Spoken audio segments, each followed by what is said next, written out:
want to let everyone know I am breaking ground today on the fire pit. I cleaned all the old legacy bricks last weekend. I washed them with soap and water and scrubbed them. And then these brighter red ones are the border bricks. Those are the capstones there. They're all on a tarp waiting. Puppy's out here with me. I just cut the turf off and I'm digging into the dirt in the spot where I want it. And I knew where that spot was because I had it sitting there for a couple weeks just on the grass, and it killed all the grass, so I had a very easy time seeing the perimeter. Okay, 7:30 p.m. on Saturday night with the kitty out here. Hello, kitty. So, more or less got it dug. The knife there is 6 inches, the blade.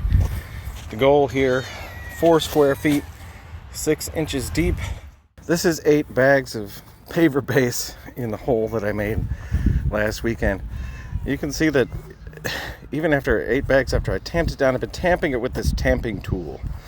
And the hole looks like just as deep as it was when I started. All right, level. Let's turn it 90 degrees. Let's turn 90 degrees. Looks level. There's a 45. There it is. Level. Puppy's out here too with me. 8 bags of leveling sand on top of the 8 bags of pavers. I was tamping it down lightly with the tamper. Then I would hit it with the level. And then I would shift the sand around with that. It's just a little stick. Tamp it down again, check it again, and now we're basically there, and you can see there's still a little bit of an edge. We have a puppy sleeping in the shade in the late afternoon. Alright, so it's about 5:45 p.m. This is where we're at now, and now I've got the pavers in place and that bottom tier of bricks for the fire pit. Now I've got some spacers. The idea here is the red ones are going to be spacers for mortar between the bricks, and the green ones are spacers for the border bricks for the polymeric sand that's going in between them. So now that we've got them kind of in place, I'm going to play around with the spacers in between them and see if we can't get it all lined up and looking good. Alright, this is unrelated to the fire pit, but I forgot that I programmed the sprinkler to go off at 7 p.m. So I was working over there and I was like, did a neighbor turn on his hose? And I'm like, no, that was me. But so this is just an update with the grass seed mat over here where the brush pile used to be. It's really coming in pretty good. Okay, sun's going down. It's dusk. It's end of day. I got the edging around it, the restraint, as they call it. I got it staked down, at least, on the ends. There's still a lot more stakes to put into place. But I tried to make sure everywhere around that that edging was below the bevel of the bricks, and tried to use it to keep the bricks, get everything straight. This is as square as it's going to be. A long Saturday and my knees are killing me. And there's my kitty. Do not poop in that sand. Please, I beg of you. Oh, cookie kitty. And our puppy has been out here all day sleeping. Just enjoying the fresh air and the birds. Puppy pup. Puppy pup. Puppy pup. Okay, it's a little after 4 on Sunday. This is where I'm at now. I got all the stakes in for that edging, and then I poured in the polymeric sand between all the crevices underneath that layer of dirt there. there is grass seed. I might put a little more grass seed on top here. And there's also some mortar between this base layer of these actual old legacy bricks. Okay, it's a week later, and I want to show you why I stopped where I did last weekend. Let's see here. Okay, that's the reason. Because of a mathematical error, which is difficult to explain in a short video, I ended up with, on this, the 4 brick side, the 4 whole brick sides, it was too long. I was like, oh crap, what am I gonna do? So the saw is put away now, but what I got are these, they're called the masonry abrasive blades. They're made to cut bricks and rocks and stuff like that.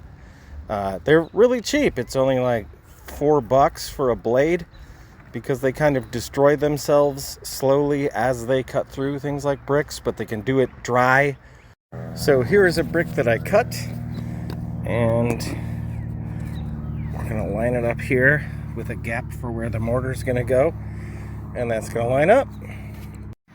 So I cut 8 total to that length that you were just looking at, and then I cut 8 more where I just skimmed a little off the end. And that's because on this like opposing side where it's like half a brick and then 3 whole ones and another half, this, I mean, it was sticking over just a hair, right? So I skimmed a bunch of those for those sides. So tomorrow is the day that I get back to mortaring this stuff. Okay, so it's Sunday night, about 6:30 p.m. This is where we are. Once this is all cured and I'm all done with it, I'm gonna go over the outside with the wire brushes to get off as much excess mortar between the bricks and off the surfaces of the bricks. I also need something to put in the bottom here. That is going to be flagstone flakes or flagstone chips. You know, when you hit them with a hammer and stuff, they break up and they flake off into these little sheets like that. But I looked on Google, and apparently flagstone is fire resistant, so that's what I intend to use in the bottom of this. I'm going to crush some up real small. Maybe I'll put 1 whole flagstone in the center. Okay, happy Memorial Day. Today I took a wire brush to this thing. That got off a lot of the excess mortar. I could still hit it again. I also did put my flagstone in the bottom. That's how it ended up looking. That is all flagstone. And then there will be a cap on this thing. Is there another kitty over here? There's the other kitty over there. There's going to be a cap. That's going to be another project of its own, topping this off properly so that it doesn't look like crap when the top is done. But for now, I could have a fire in it right now if I had any firewood, but I don't really have much, because when the guys came to take the trees, they took all my firewood because I told them they could, because I wasn't thinking.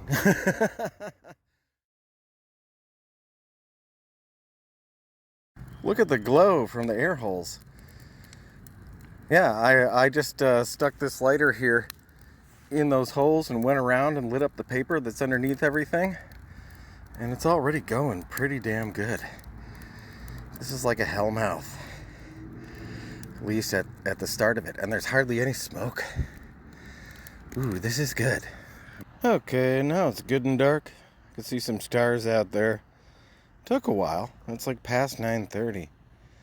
And this has kind of calmed down to a dull roar. We've still got plenty to feed it, but you know, the initial blaze is over with. Because the reason I had the fire, we were testing this, and it seems to be intact, sound, still together, no cracks after one fire. So that's good news. You can see everything burned down to fine ash overnight.